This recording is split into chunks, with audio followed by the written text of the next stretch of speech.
திண்டுக்கல் மாவட்டம் கொடைக்கானல்ல பக்கத்தில் இருக்க வில்பட்டியில் இருக்க இந்த கோயில் வெற்றிவேலப்பர் கோயில். இந்த கோயில் பார்த்தீங்கன்னா 1000 ஆண்டுகளுக்கு மேலே அதே மாதிரி இருக்குது. இந்த கோயில் வந்து கூன் பாண்டியன் காலகட்டத்தில் கட்டப்பட்ட கோயில். இந்த கோயிலில் கருவறையில் வந்து முருகன் லிங்கத்து மேலே நின்றவர் பக்தர்களுக்கு காட்சி தர்றாரு. அசுரனை வென்று கோயிலின் வெளிப்புறம் அமைந்துள்ள மண்டபத்தில் சிவன், விஷ்ணு, பிரம்மா சிலைகளை வெற்றிவேலப்பர் வழிபட்டுள்ளார்.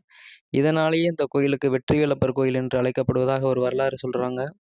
கோயிலின் சுவர்களில் பார்த்தீங்கன்னா காலபைரவர், விநாயகர், சிவன் உருவங்கள் தத்ரூபமாக வடிக்கப்பட்டுள்ளது. கோயிலில் வழிப்புறம் வடக்கு அமர்ந்து விநாயகர் காட்சி அளிக்கிறார். ஒவ்வொரு ஆண்டும் அந்த கோயிலில் பார்த்தீங்கன்னா பங்குனி மாதம் கொடியேற்றத்துடன் திருவிழா தொடங்குகிறது. தேரில் வெற்றிவேலப்பர் வந்து அந்த கிராமங்களுக்கெல்லாம் சென்று பக்தர்களுக்கு அருள்வளிப்பார். பழனி தண்டாயுதபாணி மலைக்கோயில், கொடைக்கானல் பூம்பாறை குழந்தை வளப்பர் கோயில், கொடைக்கானல் வில்பட்டி வெற்றிவேலப்பர் கோயில் ஆகிய 3மே ஒரே நேர்கோட்டில் அமைஞ்சிருக்க மாதிரி சொல்லுவாங்க. இந்த கோயில் பார்த்தீங்கன்னா இது பழனி தேவஸ்தானத்தோட சேர்ந்து தான் இருக்குது இந்த கோயில். இப்போ அடுத்த வருஷம் பார்த்தீங்கன்னா அதுக்கு ஒரு கும்பாபிஷேகம் வைக்கிறதுக்காக அதுக்கான பராமரிப்பு பணிகள்லாம் வேலையெல்லாம் நடந்துகிட்ருக்கு. இந்த கோயில் பார்த்தீங்கன்னா மிக பழமையாக இருக்குது. இந்த கோயிலில் வந்து நவக்கிரகங்கள்லாம் இன்றைக்கி நிறையா கோயிலில் வந்து இப்போ தான் உருவாக்கியிருக்காங்க. இந்த கோயிலில் வந்து முன்னாடி இருந்தே நவக்கிரகங்கள்லாம் இருக்கிற மாதிரி ஒரு பல சிற்பங்கள்லாம் பார்க்குறோம் நம்ம.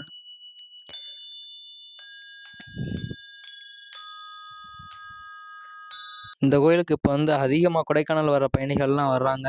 முன்னாடி இந்த கோயிலை பற்றி நிறையா விஷயங்களுக்கு தெரியாமல் இருந்தது. இப்போ அதிகமாக மக்கள் வந்து வர ஆரம்பிச்சிட்டாங்க. இந்த கோயிலில் பார்த்தீங்கன்னா அந்த பாண்டியர்களோட மீன் சின்னங்கள்லாம் அப்படியே இருக்குது.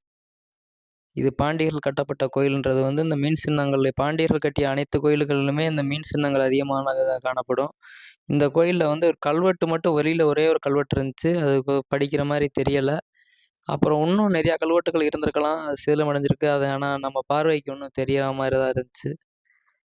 நிறையா மக்கள் இப்போ வர ஆரம்பிச்சிட்டாங்க அந்த கோயில். இன்னும் கொஞ்சம் நாளில் வந்து திருச்செந்தூர், பழனி முருகன் கோயில் அவ்வளோக்கு இப்போ பூம்பாறையிலையுமே அதிகமான மக்கள் வந்து இங்கே பயனடைஞ்சிட்டு இருக்காங்க.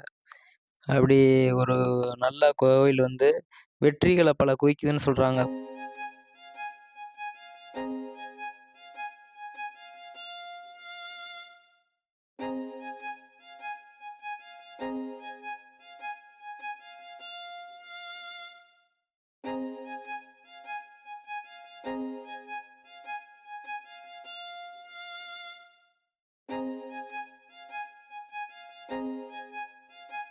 பாண்டியர்கள் காலத்தில் கட்டின கோயில்களில் பூரா பார்த்தீங்கன்னா அந்த மேலே சிங்க அமைப்பு இருக்கும்.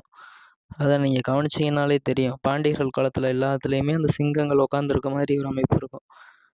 இது கொடிமரத்தில் இருக்கிற அந்த சிற்பங்கள், இந்த சிற்பங்கள்லாம் பார்த்தீங்கன்னா கோயில் வந்து ரொம்ப பழமையான கோயில். இது வந்து பாண்டியர்கள் காலத்துலேயே கூன் பாண்டிங்கிறவர் வந்து கட்டியிருக்காரு இந்த கோயில். அவர் இந்த பக்கம் போகும்போது இந்த பக்கம் வந்து ரெஸ்ட் எடுத்துகிட்டு போவார். அங்கே ரெஸ்ட் எடுக்கும்போது அவர் வந்து கோயில் கூரை குடிசில் இருந்ததை கல் கட்டடமாக கட்டி விட்டுருக்காரு. இந்த கோயில் அதுக்கு முன்னாடி தோன்றிய கோயில். இதை வந்து கூன் பாண்டியர் காலத்தில் கட்டினா 4000 வருஷத்துக்கு முந்தின கோயில்னு சொல்கிறாங்க. இன்னொரு சிறப்பு இங்கே என்னென்னா முருகனும் சிவனும் ஒன்றா இருப்பாங்க. கீழே வந்து சிவன் இருப்பார், ஆவுடை இருக்கும். ஆவுடையில் வந்து லிங்கத்துக்கு பொதுவாக முருகன் இருக்கார்.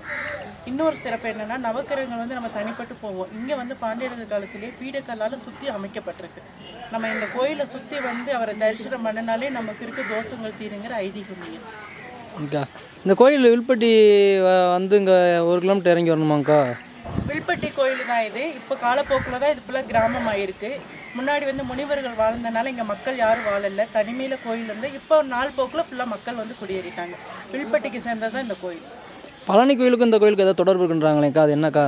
பழனி கோயில் இது வந்து பழனி இங்கேருந்து போனவன்னு சொல்லுவாங்க, அங்கேருந்து வந்தவன்னு சொல்லுவாங்க. ஆனால் எதுவுமே எங்களுக்கு ஆனால் அறநிலைத்துறை கண்ட்ரோலில் தான் இருக்குது.